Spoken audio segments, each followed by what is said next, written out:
AI की दुनिया में भरोसे और प्राइवेसी से जुड़ी खबरें आज सुर्खियों में हैं। ट्रस्ट के सवाल से लेकर सिरी के नए फीचर्स तक बहुत कुछ बदल रहा है। मॉर्निंग पल्स इंडिया के टेक एआई प्लस आज का टिप सेक्शन में आपका स्वागत है। आज हम जानेंगे कि इलॉन मस्क ओपनएआई ट्रायल में ट्रस्ट का मुद्दा कितना बड़ा बन गया है और साथ ही सिरी में आने वाले प्राइवेसी फीचर्स के बारे में भी चर्चा करेंगे। सबसे पहले बात करते हैं इलॉन मस्क और ओपनएआई के बीच चल रहे हाई प्रोफाइल मुकदमे की। ट्रायल के अंतिम दिनों में सबसे बड़ा सवाल ये बन गया है कि क्या ओपनएआई के सीईओ सैम अल्टमन पर भरोसा किया जा सकता है। ये मुकदमा सिर्फ एआई की तकनीकी बहस नहीं है, बल्कि इसमें ट्रस्ट और नेतृत्व की भी परीक्षा हो रही है। सैम अल्टमन की विश्वसनीयता को लेकर कोर्ट में कई सवाल उठाए जा रहे हैं। ओपनएआई के भविष्य के लिए अल्टमन की ईमानदारी और पारदर्शिता पर सार्वजनिक बहस होना एआई इंडस्ट्री के लिए बड़ा संकेत है। एआई कंपनियों पर भरोसा करना आज के यूजर्स के लिए जरूरी है, क्योंकि डेटा और निर्णय लेने की शक्ति इन्हीं लीडर्स के हाथ में है।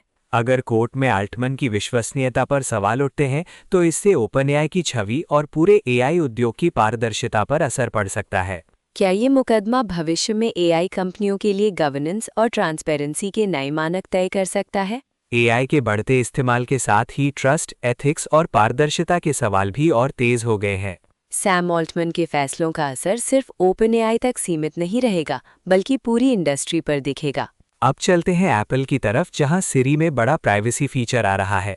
iOS 27 में सिरी को ऑटो डिलीट चैट्स का विकल्प मिलेगा, जिससे आपकी बातचीत खुद ब खुद डिलीट हो जाएगी। क्या एप्पल हमेशा से प्राइवेसी को लेकर सख्त रहा है, लेकिन क्या सिरी का ये नया फीचर कंपनी को एआई की दौड़ में आगे ले जा पाएगा? ब्लूमबर्ग के मुताबिक सिरी का चैटबॉट जैसा नया रूप और ऑटो डिलीट फीचर यूजर्स के लिए प्राइवेसी का नया स्तर लाएगा। जब सभी कंपनियां एआई में आगे बढ़ रही हैं, तब एप्पल अपनी प्राइवेसी पॉलिसीज को अपना यूएसपी बना रहा है। कई यूजर्स के लिए ये बड़ा बदलाव हो सकता है, खासकर उन लोगों के लिए जो अपनी डेटा सिक्योरिटी को लेकर सतर्क रहते हैं। क्या ये नए फीचर्स बाकी कंपनियों को भी प्राइवेसी को लेकर और ज्यादा गंभीर होने पर मजबूर करेंगे? अब बात करते हैं एरिज़ोना यूनिवर्सिटी के ग्रेजुएशन समारोह की, जहां पूर्व गूगल सीईओ एरिक श्मिड के एआई पर भाषण को छात्रों ने जमकर बुरी तरह से नकार दिया। जैसे ही श्मिड ने एआई की बात शुरू की, छात्रों ने उन्हें लगातार हूटिंग और बूस के साथ टोका। एआई पर इतना विरोध बताता है कि नई पीढ़ी आज के जॉब मार्केट और एआई के प्रभाव को लेकर चिंतित है। छात्रों के गुस्से में वो डर छिपा है जो एआई के कारण भविष्य की नौकरियों को लेकर है।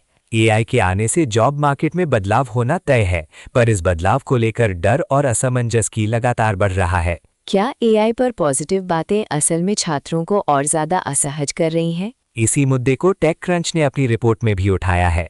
2026 में अगर आप ग्रेजुएशन स्पीच देने जा रहे हैं तो एआई का जिक्र करना शायद समझदारी होगी। एआई को लेकर उम्मीदें जितनी ऊंची हैं, छात्रों का भ्रम और डर भी उतना ही गहरा है। एआई की वजह से भविष्य को लेकर जो अनिश्चितता है, उसे दूर करना आज के नेताओं के लिए बड़ी चुनौती बन गया है। शायद यही वजह है कि आज की युवा पीढ़ी टेक्नोलॉजी के साथ साथ अपनी सुरक्षा और भविष्य को लेकर ज्यादा सवाल पूछ रही है। आखिरी खबर ऑटो इंडस्ट्री से है, जहां एआई स्किल्स की होड़ तेज हो गई है।